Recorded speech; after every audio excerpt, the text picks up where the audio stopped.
합격 해커스. 수험생 여러분 안녕하십니까? 23년도 이제 공무원 시험이 다 끝났습니다. 이제 9급 기출 해설을 시작하겠습니다.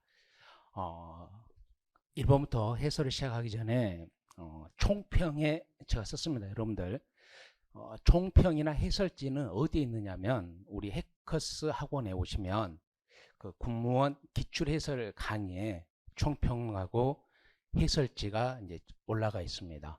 그거 한번 참고해 주시고, 그러면 총평은 뭐냐면 역시 한마디로 딱 9급 시험 문제를 평가하자면 역시 군무원답게 냈습니다.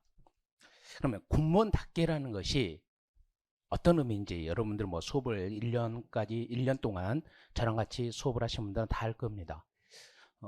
평이한 것 같은데 평이하지 않아요. 평이한 것 같은데 평이하지 않다는 것은 뭐냐? 어떤 특정한 하나의 지식만 가지고 푸는 게 아니라 행정학 전체의 이해도가 선행돼야지만이 쉽게 접근할 수 있는 문제가 9급 문제에서도 역시 여러 문제가 있었습니다.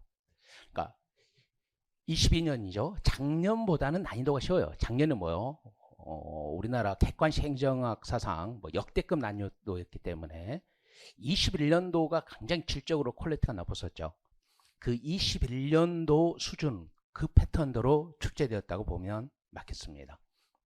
그래서 은근히 점수가 나올 것 같은데 안 나올 수도 있어요. 근데 우리가 이제 군무원 전문반이죠. 우리 해커스가 하고 있는 군무원 전문반의 이 커리를 저와 함께 행정학 커리를 따랐다면 다른 사람보다 우위적 점수를 충분히 맞을 수 있었을 겁니다. 왜?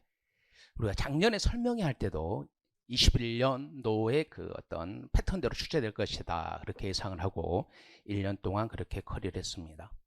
다만 이제 우리가 신경학 테마에서 다뤘었죠. 예상 문제로 다뤘었던 거 너찌 이론 또는 역량 기반 교육 훈련.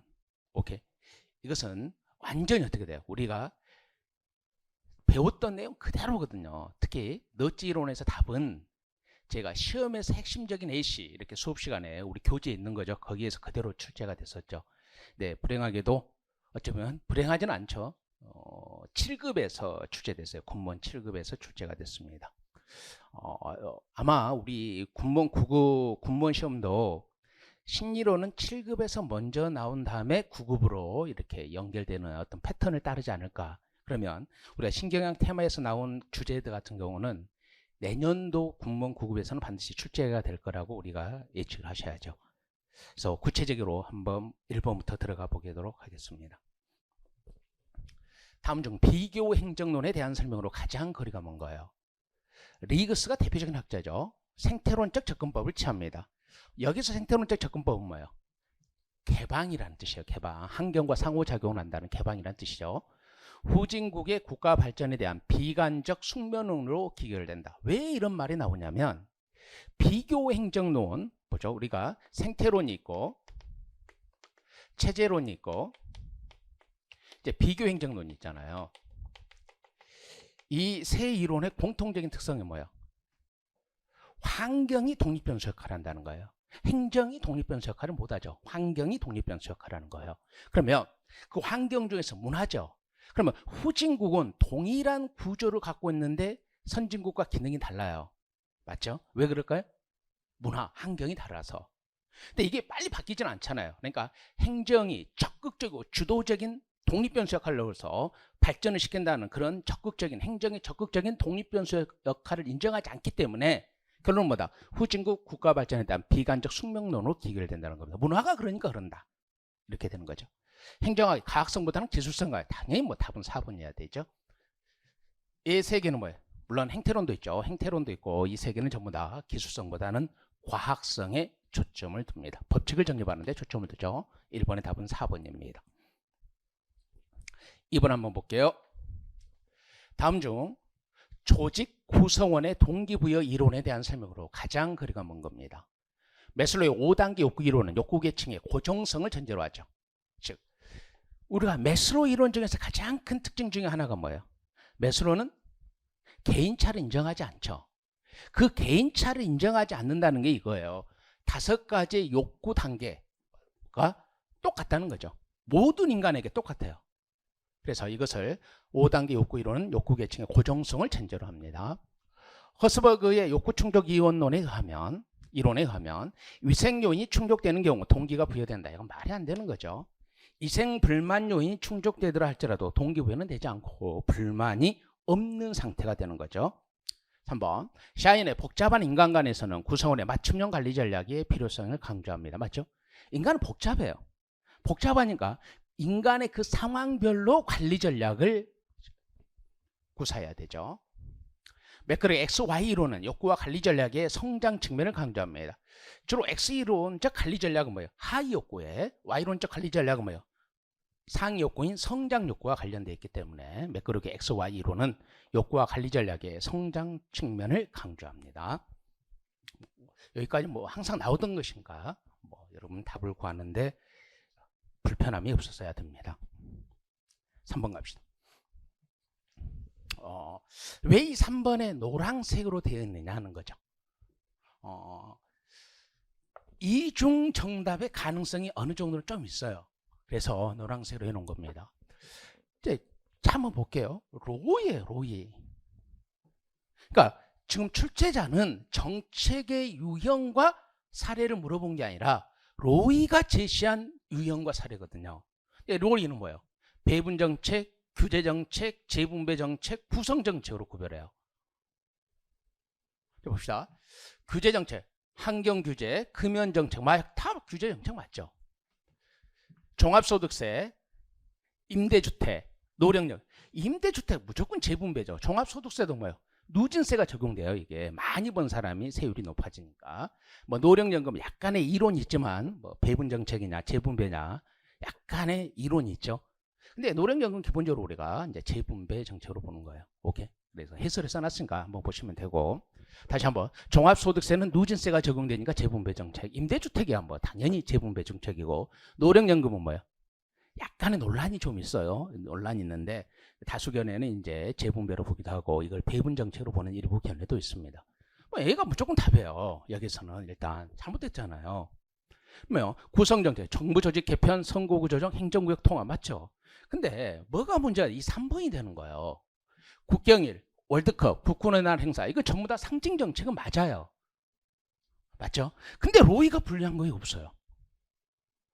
그래서 가다바는 당연히 2번으로 발표를 했어요. 국방부에서. 근데 아마 이 출제자는 우리가 몰라요. 로이가 보편적인 논문에서는 4가지로 분류를 하는데 뭐 어떤 일반적으로 알려지지 않는 논문에서는 상징 정책을 말했을 수도 있어요. 근데 우리가 객관식 시험에서는 일반적인 학자의 보편적으로 알려진 논문을 가지고 출제를 하는 건데 그래서 답은 2번으로 가다 보면 당연히 2번 답이고요. 오케이. 네, 3번도 답이 될 수 있는 확률이 있어요.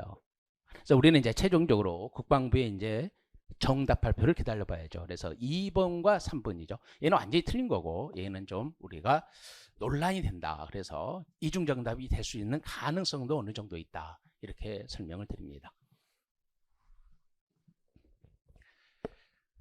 4번 갑니다. 다음 중 조직 관리에 대한 설명으로 가장 거리가 먼 겁니다. 이 전형적인 이런 문제가요. 군무원다운 문제예요. 군무원다운. 봅시다. 조직은 구성원 간의 목표 일치를 전제로 하여 관리 전략을 수립한다. 여러분 봐봐요. 구성원 간의 목표가 일치를 해요? 기본적으로 관리를 할 때는요. 인간은 이기적이고 합리적이라고 보는 거예요. 그러면 조직의 구성원들은 자신의 이익을 위해서 일하는 거예요. 각자의 이익을 추구하는데 목표가 일치를 전제로 한다. 이 말 자체가 성립할 수 없는 거거든요. 그래서 조직은 구성원의 목표 일치를 전제로 하여 관리 전략을 수립한다. 얘가 말이 안 되는 거예요. 얘가. 조직 관리에서 개인은 자신의 이익을 최대화하기 위해서 노력하는 거거든요. 근데 각자의 이익은 뭐예요? 상이하죠. 동일할 수가 없어요. 그래서 이거 틀린 거거든요. 그 다음에 고전 이론이 뭐예요? 전형적인 막스 베버의 관료제 또는 과학적 관리론이죠. 인간관계론, 신고전 조직이론이죠. 관리자에 의한 타율적인 조직 관리를 전제로 맞잖아요. 왜? 교환. 오케이. 과학적 관리는 뭐예요? 경제적 이윤을 교환의 매개체로. 인간관계론, 신고전 조직이론은 뭔다? 정서적이고 심리적 만족감을 교환의 매개체로. 그러니까 자아실현인적 인간이 아니잖아요. 합리적 경제인, 사회인, 즉 교환에 의해서 타율적으로 관리가 되는 겁니다. 관료제 모형에 한 관리 전략은 구성원의 소외, 인간 소외. 관료제는 인간 소외를 유발한다는 단점이 있잖아요. 왜? 임퍼서널리즘. 오케이. 개인적이고 정적인 것을 고려한다 안 한다? 전혀 안 해요. 오케이. 그래서 관료제는 이제 인간 소외, 구성원의 소외를 초래합니다. 조직 관리의 전략이 전반적으로 단순한 인간관에서 복잡한 인간관 봤잖아요. 현대사 인간관이 복잡한 인간이잖아요. 그래서 답은 1번이에요. 근데 여기 좀 한번 봐봐요. 역시 이게 군문답다는 것은 뭐냐면 관료제도 나오죠. 오케이? 그러면 이거 고전 조직 인간관계론이 타율적인 관리라는 것도 물어보죠. 그러니까 현대의 어떤 흐름을 물어보죠. 그럼 이것은 너무나도 조직론에 또는 조직 관리의 행정학의 기본적인 것을 이해했느냐의 문제거든요. 이제 이런 것이 이제 출제가 되는 게 우리 군무원 시험의 좀 특징이죠. 이것이 이제 행정직 구급보다는 퀄리티가 높다. 우리가 이렇게 표현하는 겁니다. 물론 난이도도 높아요. 오케이. 그래서 4번의 답은 1번입니다. 5번 가봅니다. 아주 간단한 문제죠. 다음 중 다양한 사회 문제 중에서 정부가 적극적으로 개입하여 해결하기 위해 채택한 문제를 무엇이라고 하느냐? 정부가 채택한 문제를 정책의제잖아요. 정책의제. 오케이? 채택한 문제는 정책의제입니다. 뭐 여러분들 여기서 틀리면 안 되죠. 6번 봅시다. 역시 6번도 마찬가지고요. 다음 중 현재 우리나라 새로운 회계연도 개시 때까지 국회에서 예산 심의가 이루어지지 않았을 때, 즉 예산 불성립입니다. 오케이. 현재 예산 불성립. 이제 이건 좀 출제자가 심의가 이루어지지 않았을 때, 그러면 이거 좀 의결이 되지 않았을 때니까 이제 예산 불성립이라고 이렇게 확실히 써줬죠. 오해하지 말고 예산 불성립을 풀어라. 예산 제도는 당연히 현재 우리나라 채택하고 있는 건 준예산 제도입니다. 6번의 답이 1번이죠. 7번 갑시다. 제가 이제 우리 군무원이 이제 오해 봤잖아요. 오해 봤는데 국회 8급이 오해 봐요. 국회 8급이 오해 봅니다. 그러니까 어떤 시험을 선도하는 시험이 꼭 오해 보는데 이거 문제가 공개됐을 때 제가 이제 9급 문제하고 7급 문제를 동시에 이제 출력해서 보면서 느꼈던 것은 아 이거 동일한 분이 9급도 내고 7급도 냈구나. 요거 어디에 됐어요? 7급에도 있고 9급에도 있어요. 똑같이. 약간 좀 다르죠. 약간 좀 문제가 다른데. 그러니까 거의 같은데 거의 같아요. 봅시다. 다음 중 추가 경정 예산에 대한 설명으로 가장 적절하지 않은 거죠. 추가 경정 예산은 예산이 성립한 후에 사후적인 예산표 맞죠? 성립한 예산을 변경하는 게 이제 추경이니까. 추가 경정 예산은 일반회계, 특별회계, 기금을 대상으로 한다. 여기 좀 볼게요. 요거 처음으로 나온 지문이에요. 처음으로 나온 지문입니다. 추가 경정 예산은 대내외 여건에 중대한 변화가 발생하였거나 발생할 우려가 있는 경우 맞죠? 정부는 국회에서 추가 경정 예산이 확정되기 전에 긴급한 상황이 발생할 이를 미리 배정하거나 집행할 수 있다. 이건 무조건 틀린 거죠. 법조문이 뭐예요? 미리 배정하거나 집행할 수 없다. 우리 기본서에도 그대로 있죠. 틀린 지문이고. 그래서 7번의 답은 이제 정확하게 4번이죠. 얘는 뭐냐면 왜 퀘스천 마크를 했느냐면 우리가 선생님 기금은 예산이 아닌데요? 그렇게 말하세요. 기금은 법적인 정한 예산이 아닌데 기금도 국회가 심의 의결하잖아요. 기금도 국회가 심의 의결하잖아요. 그러니까 국회가 의결한 것을 바꾸는 거예요. 국회가 의결한 것을. 그래서 일반에게 특별에게 기금을 대상으로 합니다. 8번 갑시다. 다음 중 지방자치의 정치적 행정적 기능과 거리가 먼 겁니다. 근데 일단 민주정치에 대한 훈련, 지역 간 행정의 통일성 확보, 대응성, 지역별 실험 검증. 답은 당연히 2번이에요. 왜? 지역 간이니까 전국적으로 행정이 똑같아야 되죠. 통일성은 뭐예요? 능률성과 통일성을 확보하는 것은 중앙 집권의 장점이거든요. 답은 당연히 2번이에요. 그러니까 우리가 강력행정이 넓게 하는 거잖아요. 집권적 성향이잖아요. 강력행정도. 그럼 어떻게 돼요? 통일성을 확보하거나 전문성을 확보하거나 광역행정의 수단이죠. 이제 이렇게 되는 거잖아요. 그래서 행정의 통일성 확보는 당연히 중앙 집권이에요. 답은 2번인데 저는 이제 이 문제를 보고 우리가 내년도 예상 문제 제가 해설을 써놨거든요. 지방자치의 기능 중에서 정치적 가치, 행정적 가치, 사회경제적 가치로 나눠져요. 그러면 만약에 이 8번의 문제를 보고 우리가 내년도 문제를 예상한다 그러면 다음 중 정치행정적 기능과 거리가 뭔가, 그럼 여기에 사회경제적 가치가 나오면 정말 이게 이제 난이도가 높은 시험이 되죠. 우리 내년도 예상 문제 때문에 제가 해설에 지방자치 기능을 정치적 가치, 행정적 가치, 사회경제적 가치 이렇게 구별해 놓은 겁니다. 한번 참고해 주시기 바랍니다. 답은 8번의 답은 2번이 되는 거고요. 9번의 문제를 보겠습니다. 9번에 다음 중 뉴 거버넌스에 대한 설명으로 가장 거리가 먼 거죠. 뉴 거버넌스. 그러니까 이제 딱 이거 보면 9급에서는 이제 뉴 거버넌스와 신공공관리 이론을 주로 냈단 말이에요. 이론 문제에서는. 근데 이제 7급에서 가면 너지 이론 또는 역량 기반 그렇게 낸 거예요. 그러니까 7급이 좀 더 새로운 거, 우리가 신경에서 나오는 거. 그러면 어떻게 되겠어? 내년에는 이게 9급으로 들어온다는 거죠. 너지나 뭐 역량 기반이나 이런 게 9급으로 들어온다. 그런 걸 한번 우리가 예측을 할 수 있어야죠. 다음 중 뉴 거버넌스에 대한 설명으로 가장 거리가 먼 겁니다. 국민을 고객으로만 보는 것을 넘어 국정의 파트너죠. 오케이? 뉴 거버넌스는 국민을 뭐예요? 주권자인 시민으로 보니까 국정의 파트너로 보는 겁니다. 행정의 효율성을 중시하지만 신공공관리적 정부개혁에 대해서 비판적으로 접근합니다. 오케이? 그러니까 뉴 거버넌스가 효율성을 비판하는 게 아니에요. 효율성을 달성하는 방법이 다르죠. 신공공관리론은 경쟁이라는 방식으로 효율성이고 뉴 거버넌스는 연계망 상호 간의 협력이죠. 근데 신공공관리 정부개혁에 대한 비판적으로 접근합니다. 즉 신공공관리론적 개혁이 경쟁에 통한 개혁이 뭐다? 책임성 확보가 용이하지 않고 형평성이 저해되는 거죠. 그럼 비판적으로 접근합니다. 행정의 경영화와 시장화를 중시하기 때문에 행정과 정치의 관계를 이원론적으로 보는 경향이 강하다. 답은 3번이죠. 신공공관리론이 정치행적 이원론적 성격이 강하고 뉴 거버넌스는 타협과 조정을 하기 때문에 누가? 연계망 상호 간의 정치행정 이론론적 성격이 강하죠. 답은 3번입니다. 파트너십, 유기적 결합관계입니다. 10번의 문제를 보도록 하겠습니다.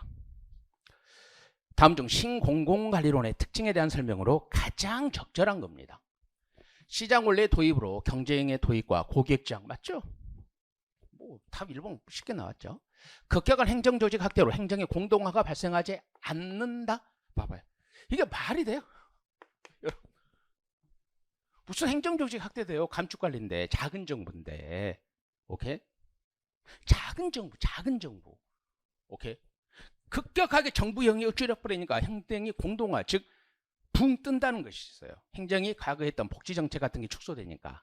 그래서 이건 뭐 무조건 틀린 거죠. 근데요, 우리 봐봐요. 이게 조직이 확대된다. 이건 큰 정부로 간다는 소리인데 신공공관리론은 작은 정부단 말이에요. 그러니까 이게 100% 틀렸는데 이게 단순한 게 아니에요. 우리 수험생들이 작은 정부로 가는 거야. 이때는. 그런 것을 정확하게 이해를 선행해야지 읽으면서 답이 곧바로 튀어나오지. 오케이. 그러니까 우리 군무원 시험은 뭐고 행정직과는 약간의 질적인 차이가 있단 말이에요. 그러니까 21년도나 작년 너무 어려웠으니까 빼고 21년도나 올해 시험 문제를 보면 그러니까 군무원 나름대로 전문 커리를 따르는 게 굉장히 중요해요. 그러면 군무원 커리를 따르면 행정직 9급은 당연히 커버가 돼요. 근데 행정직 9급을 하면 군무원 커리는 좀 힘들다는 거죠. 어떻게 보면 행정직 7급과 좀 유사하다고 생각하시면 맞습니다. 3번. 정부, 시장, 시민사회 평등한 관계 아니잖아요. 정부, 시장, 시민사회가 평등한 유기적 관계로서 뭐 한다고? 협력을 이끌어내는 게 아니에요. 정부 영역을 줄이고 시민사회, 시장의 경쟁의 방식, 민영화의 방식을 도입하는 겁니다. 오케이? 그러면 정부 시장 심사의 평등한 관계를 통한 협력은 뭐예요? 뉴 거버넌스의 특징이죠. 신공공관리론은 민영화를 강조합니다. 이거 틀렸죠? 신공공관리론은 철저히 시장의 경쟁이잖아요. 경쟁은 결과예요. 얘가 신공공관리론. 그럼 과정은 뉴 거버넌스죠. 그래서 옳은 것은 10번의 답은 1번이 됩니다. 11번 문제 보겠습니다. 7급과 똑같아요. 이 문제 7급 문제도 똑같은 패턴에서 냈거든요. 다음 중 시장 실패에 대한 정부 개입의 근거에 대한 설명으로 가장 거리가 먼 거예요. 공공재 공급이 부족한 경우 정부가 강제적으로 공급하죠. 직접 공급하죠. 외부 효과 발생 시 조세와 보조금 등을 사용하여 외부 효과를 제거합니다. 사회적 소득 불평등에 따른 문제를 해결하기 위해서 사회보장정책 맞잖아요. 봐봐요. 요거 아니잖아요. 우리 기본서에 뭐라고 써 있어요? 제가 지금 해설제 기본서 내용을 그대로 해놨잖아요. 자연독점과 주의, 뭘 참고하고 주의해야 된다? 자연독점과 불안정 경쟁에 대한 정부의 대응 방식이 다르단 말이에요. 불안정 경쟁은 공적 공급으로 안 돼요. 오케이? 공적 공급으로 대응이 가능한 것은 뭐예요? 공공재하고 자연독점밖에 없단 말이에요. 우리 수없이 다뤘고 그대로 낸 거예요. 그대로. 11번의 답은 4번이 됩니다. 오케이. 12번 갑니다. 나카무라와 스모로드에는 정책 결정자와 집행자 간의 관계에 착안하여 집행자 유형을 5가지로 나누죠. 고전적 기술자형의 특징으로 가장 적절한 겁니다. 뭘 물어보고 있다? 이걸 물어본 거죠. 고전적 기술자형, 지시적 임자형, 협상자형, 재량적 실현가형, 관료적 기업가형으로 이제 구별되는 거죠. 1번 정책 결정자가 추상적인 목표를 설정하는 거죠. 결정자가 추상적인 목표를 지지하지만 구체적인 목표를 결정할 수 없기에 결정자가 집행자에게 광범위한 재량권을 임한다. 이거 뭐예요? 재량적 실현가형이잖아요. 2번 집행자가 많은 권한을 이임받아 정책을 집행하는 경우로서 많은 재량권을 갖게 된다. 봐봐요. 집행자가 많은 권한을 이임받아 정책을 집행하는 경우로서 많은 재량권을 갖게 되는 유형이다. 이게 2번은 좀 봐봐요. 2번은 이게 그러면 지시적 이임자형인가? 이게 명확하진 않아요. 이게 이 2번 지문을 가지고 이 5가지 모형 중에 어디에 해당하는지를 찾아내는 게 명확하진 않거든요. 근데 고전적 기술자 모형은 절대 아니죠. 왜 그럴까요? 재량권을 많이 갖게 되는 경우가 아니에요. 집행자의 재량권이 가장 적은 게 고전적 기술자 모형이거든요. 그래서 당연히 얘도 틀린 거죠. 3번 결정자가 집행 과정에 대해서 엄격하게 통제를 하는 것을 의미하고 집행자는 약간의 정책적 재량만을 요거의 답이죠. 요거에. 오케이. 결정자 완전히 통제하고 왜? 기술적 권한만 재량권을 갖기 때문에 그러죠. 기술적 권한만 재량권을 갖습니다. 결정자가 목표를 수립하고 집행자들은 결정자와 목표나 목표 달성에 대한 수단에 관해 목표와 수단에 관해 협상하는 건 이제 협상자형이죠. 그래서 12번의 답은 3번이 됩니다. 13번의 문제를 보도록 하겠습니다. 다음 중 점증 모형의 논리적 근거라는 것은 뭐냐면 점증 모형이 선호되는 이유라는 뜻이에요. 우리 기본서에 뭐라고 나오냐면 점증 모형의 선호 이유죠. 오케이. 논리적 근거, 점증 모형이 왜 선호되느냐? 현실에서 1번 매몰 비용이 있기 때문에. 오케이? 왜? 현실은 자원이 희소해요. 그러니까 기존의 정책을 하기 위해서 집행한 비용, 매몰 비용이 있기 때문에 기존의 것을 인정할 수밖에 없다는 거죠. 맞죠? 실현 가능성이에요. 점증 모형은 타협과 조정이란 정치적 합리성으로 합의를 하기 때문에 실현 가능성이 크는 거죠. 인간의 합리성은 제한된 거예요. 결정된 합리성은 절대적 합리성을 가질 수가 없습니다. 1, 2, 3번이 맞아요. 그러면 4번 요건 아니죠.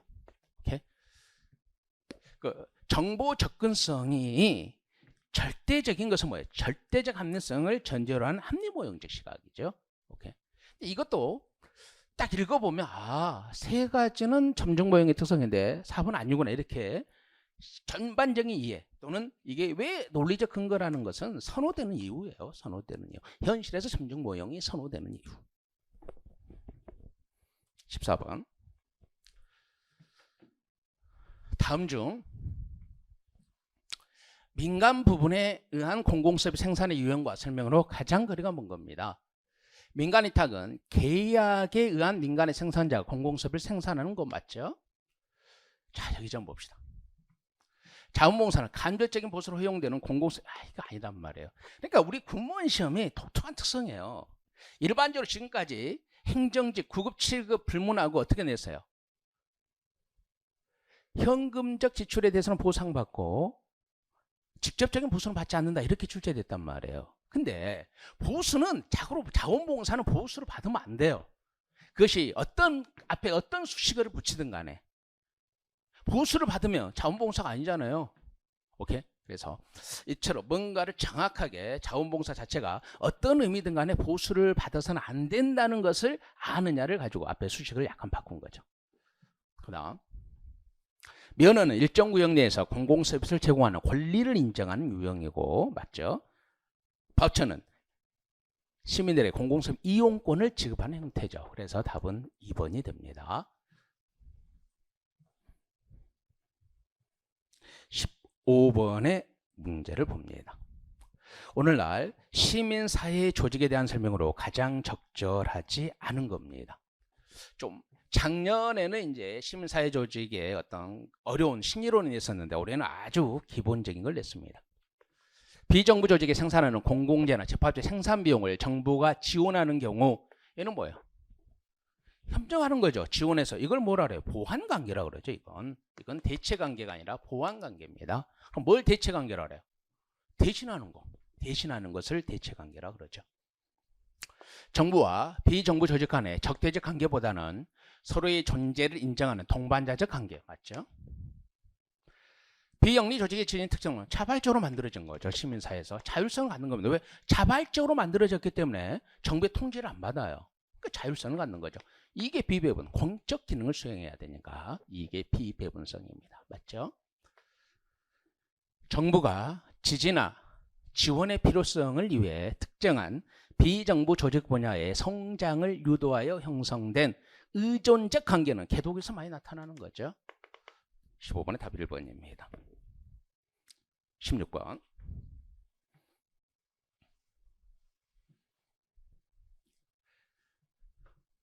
다음 중 역관제 공무원 제도에 대한 설명으로 가장 거리가 먼 거죠. 민족 교체 가능하죠. 왜? 정당에 대한 충성도를 임용의 기준으로 하고 오케이. 대통령이 바뀌면 다 바뀌니까. 오케이. 국민이 대통령을 바꾸면 관료도 바꾸죠. 그게 민족 교체죠. 우리나라 공무원제도 역관제 요소가 작동하고 있죠. 특수경력직 즉 일부가 역관제로 임용됩니다. 행정의 안정성과 중립성 아니잖아요. 임기 4년이잖아요. 역관제는 임기 4년이에요. 4년마다 다 바뀌는데 무슨 행정의 안정성과 중립성에 도움이 돼요? 안정성과 계속성도 없죠. 역관제는 정치적 중립성 자체가 없어요. 여러분. 그다음 개방형이에요. 개방형이 뭐예요? 민간이 들어온다는 거 아니에요. 역관제는 정권이 바뀌면 민간이 들어오는 거예요. 오케이? 기존에 있던 관료가 올라가는 게 아니라 정권이 바뀌면 민간이 들어오는 거란 말이에요. 당연하죠. 그러니까 답은 3번이 됩니다.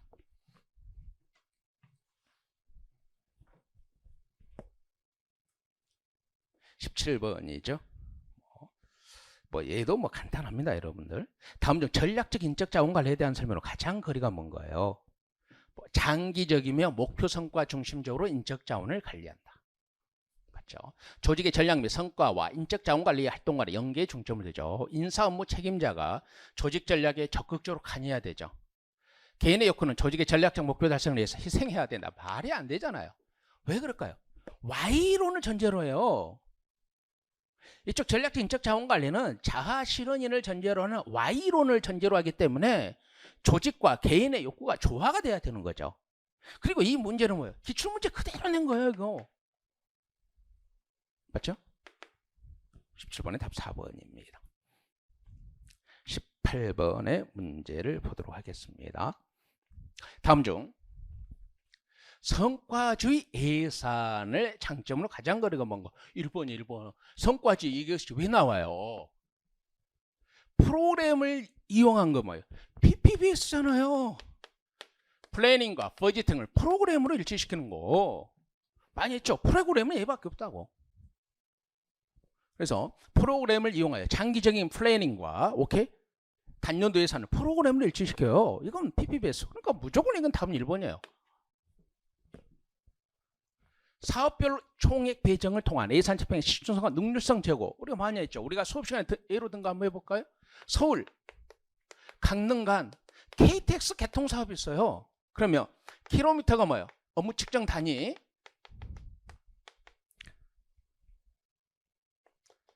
그럼 킬로미터당 죄송합니다. 이렇게 업무 측정 단위가 되는 거고, 킬로미터당 뭐예요? 3억이 든다. 그러면 이건 단위당 원가잖아요. 그러면 서울과 강릉 간에 뭐예요? 300km다. 그럼 이게 뭐 업무량이잖아요. 그러면 서울 강릉 간에 서울 강릉 간에 총액은 어떻게 나와? 단위당 원가 3억, 업무량 300. 그래서 900억이에요, 900억. 자, 봅시다. 사업별 총액 배정이잖아요. 서울 강릉 KTX 개통사업은 900억의 총액이 배정되는 거잖아요. 예산 집행의 신축성과 능률성이 왜?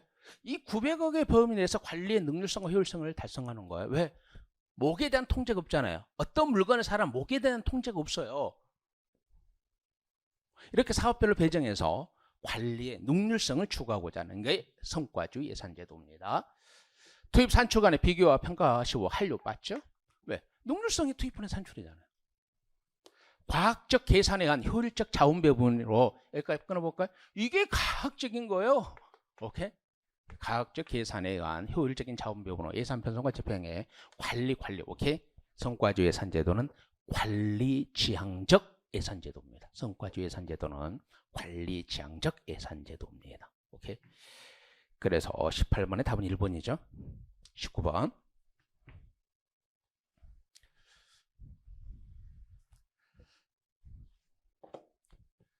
정책에 대한 설명으로 가장 거리가 먼 겁니다. 정부 목표 달성의 수단인 동시에 공적인 문제 해결을 위한 수단이라는 이중성을 보유하고 있습니다. 정책은 맞죠? 목표도 달성해야 되고 수단도 선택해야 되는 거죠. 그 다음 정책적 이원론에 기초한 행정관리사가 밑잡아. 이게 말이 안 되죠. 여러분, 정책은 뭐예요? 우리가 정책학 시간에 배우잖아요. 정책이란 자체가 뭐예요? 현실의 사회 문제를 해결하는 거예요. 그래서 이런 정책을 연구하는 정책학은 뭐예요? 후기 행태주의적 시각에서 정책적 이론론적 시각이에요. 말이 안 되는 거죠. 그러면 정책 자체가 뭐 후기 행태론, 행정이 적극적으로 개입하는 거죠. 정책적 이론론적 시각이고 후기 행태주의적 접근법을 택합니다. 정책은 상권 분립화해서 입법부 역할을 일치시킬 수 있어요. 시킬 수 있다는 거예요. 왜? 정책을 주로 누가 주도하게 되면 전문가 그룹인 관료 집단이 주로 주도하게 되면. 그렇죠? 정책 결정은 공적인 의사결정 과정으로 복수의 단계와 절차로 이루어집니다. 맞잖아요? 정책 결정 단계 하시잖아요. 문제정의, 목표 달성, 대안을 탐색하고 개발하고 대안들의 결과를 예측하고 비교 평가 하나를 선택하는 거잖아요. 맞죠? 답은 2번이에요. 20번의 문제를 봅니다. 너무 기초적인 걸 냈어요. 좀 어렵게 나왔어야 되는데, 쉽게 말하면 네가티브적 규제 유형 그 정도가 좀 나왔으면 우리만 좀 맞고 좋았을 건데, 너무 기초적인 게 나왔는데, 기초적인 게 또 나오더라도 틀린 사람이 있어요. 정부 규제에 대한 설명으로 가장 적절하지 않은 겁니다. 규제는 정부가 공권력을 이용하여 개인이나 기업의 활동을 정부가 원하는 바람직한 상태로 유도하게 한 정책 수단이죠. 규제는 개인이나 기업의 자유로운 활동을 금지하거나 제한하고 이를 위반한 경우에 불이익이 가해지기 때문에 엄격한 법적 근거가 요구되어집니다. 경제적 규제는 기업의 본원적 활동을 제한하는 거죠. 아니고 했은 게 틀려요. 오케이? 경제적 규제는 기업의 본원적 활동이에요. 우리 기본세 파란색으로 돼 있고 그걸 얼마나 우리가 많이 했어요. 그러면 좁은 의미의 경제적 규제는 뭐예요? 기업의 본원적 활동이 경쟁을 제약하고, 독과점 규제는 기업의 본원적 활동이 경쟁을 촉진하고, 사회적 규제는 기업의 본원적 활동과 관계없이 기업의 책임을 묻는 규제죠. 답은 3번이고요. 사회적 규제는 소비자, 환경, 노동자 등을 보호할 목적으로 안전, 위생, 오염, 고용 등에 관한 규제가 주를 이룹니다. 기업의 사회적 책임을 묻는 거죠. 소비자 보호 규제, 환경 규제. 그럼 여기가 뭐예요? 작업장 안전 규제잖아요. 노동자를 보호하기 위해서 나온 게 가장 대표적인 게 작업장 안전 규제죠. 답은 3번입니다.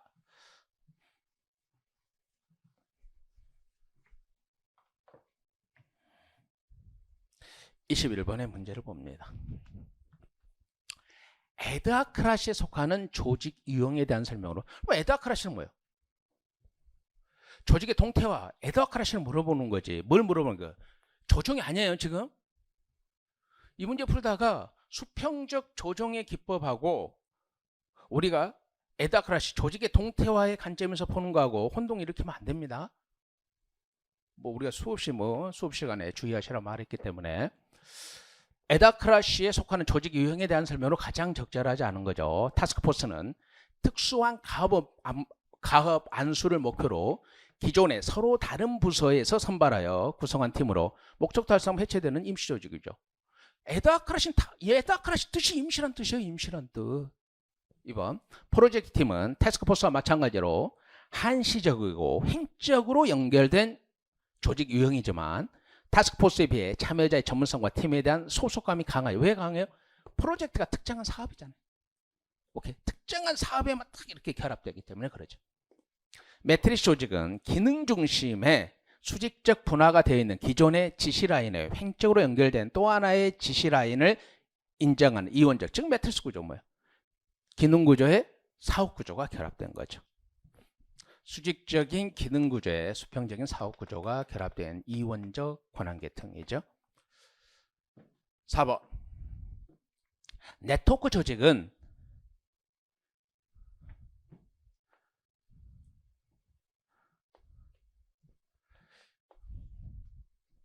역시 우리 이해도는 무슨 네트워크 전체 기능 핵심만 하고 나머지는 계약 관계를 맺는 거잖아요. 중심에 있는 것이 전체 기능을 다 어떻게 다 해요? 중심에 있는 것은 핵심 역량만 하고 계약을 맺는 거죠. 근데 이런 문제가 이해도를 측정하는 문제예요. 이게 다 맞다는 걸 빨리빨리 이렇게 와서 4번에서 이게 이상하다 하고 딱 하면 답이 빨리 보이는데 1, 2, 3번을 읽으면서 해버리면 뭐예요? 이걸 읽을 때 맞지? 공동화된 조직이에요. 오케이? 다 했는데 핵심만 하고 넘겨줬기 때문에 공동화된 거예요. 오케이? 전체 기능을 포괄하는 게 아니라 핵심만 하는 거예요. 핵심만. 그래서 21번의 답은 4번이 됩니다. 이제 22번이에요. 봅시다. 그러면 이제 우리가 임파워먼트다 이거예요. 아마 이제 우리 9급 시험 문제 이 문제가 가장 이제 여러분에게 했을 건데 생소하고 그렇게 느꼈을 건데 사실 이해도를 묻는 거거든요. 그럼 우리가 이 임파워먼트를 어디서 배우냐면 신공공관리론이에요. 거기서 이 신공공관리론 파트 보조단의 임파워먼트가 있어요. 권한을 넘겨주는 거죠.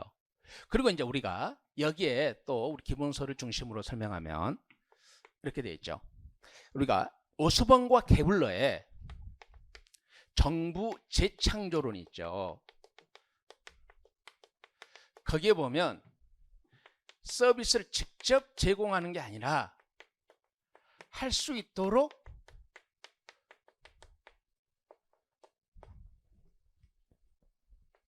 권한을 부여하잖아요. 여기 임파워먼트 이렇게 써져 있어요. 이게 임파워먼트. 이렇게 돼 있단 말이에요. 우리 기본서에 이제 이렇게 돼 있죠. 그러면 임파워먼트라는 게 뭐예요?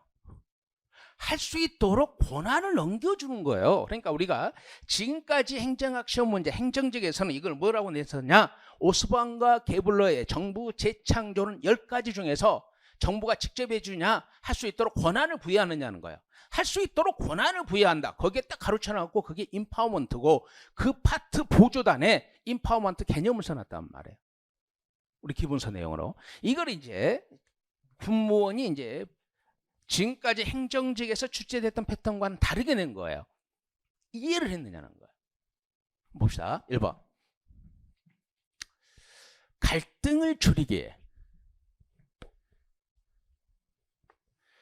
변화에 장애가 되는 요소는 그대로 두지만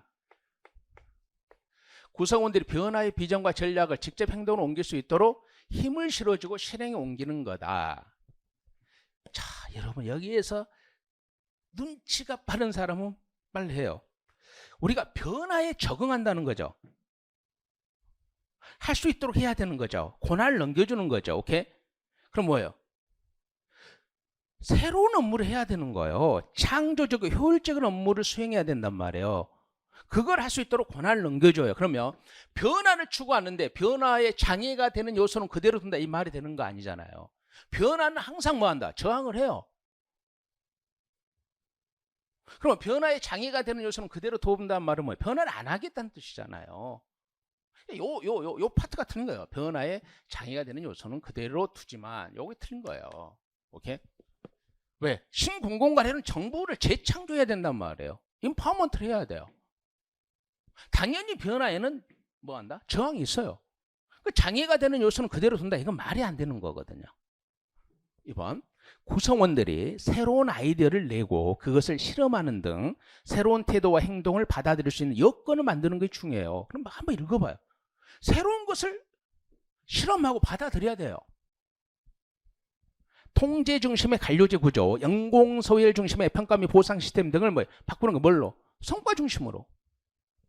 변화 관리에 관한 기법들이 구성원들에게 체계적으로 전달되어 추진팀이 해체되더라도 자율적 지속적인 변화가 가능하도록 권한을 넘겨줘야 돼요. 할 수 있도록. 그래서 답은 1번이 됩니다.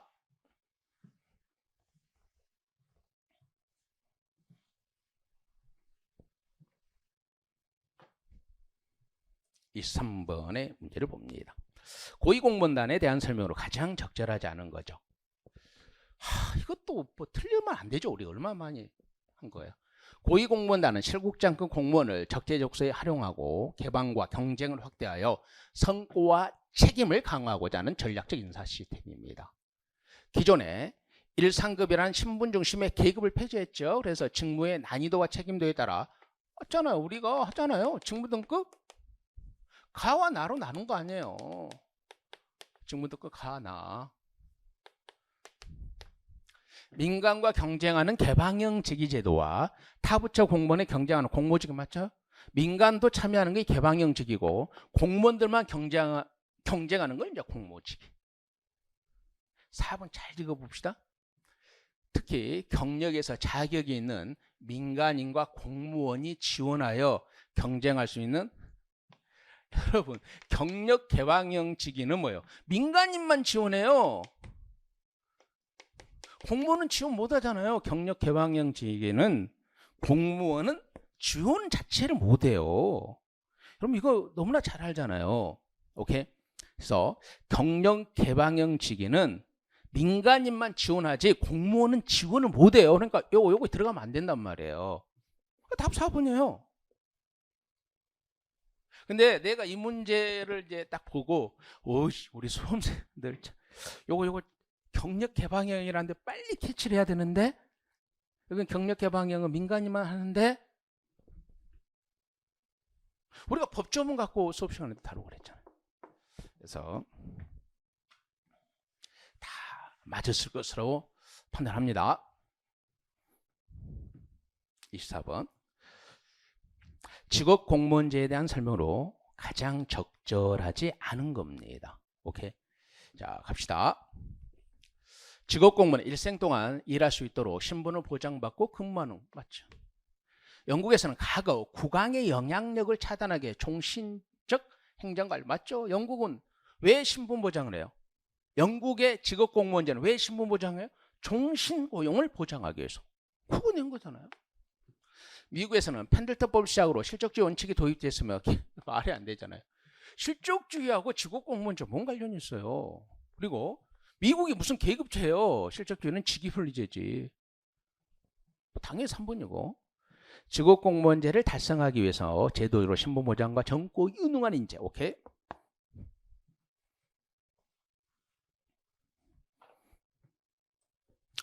이 15번의 문제를 봅니다. 지역에서 행정서비스 전달 주체에 대한 설명으로 가장 적절하지 않은 겁니다. 지역에서 행정서비스 전달 주체는 그게 특별지방행정기관과 지방자 맞죠? 특별지방행정기관은 지역에 위치한 세무서 등인데 소속 중앙행정기관의 지시감독 맞죠? 특별지방행정기관은 뭐예요? 중앙행정기관 소속이잖아요. 중앙행정기관 소속이죠. 지방자치단체는 독립적인 법인격이 없지만 국가 임사무나 자치사무를 수행한다.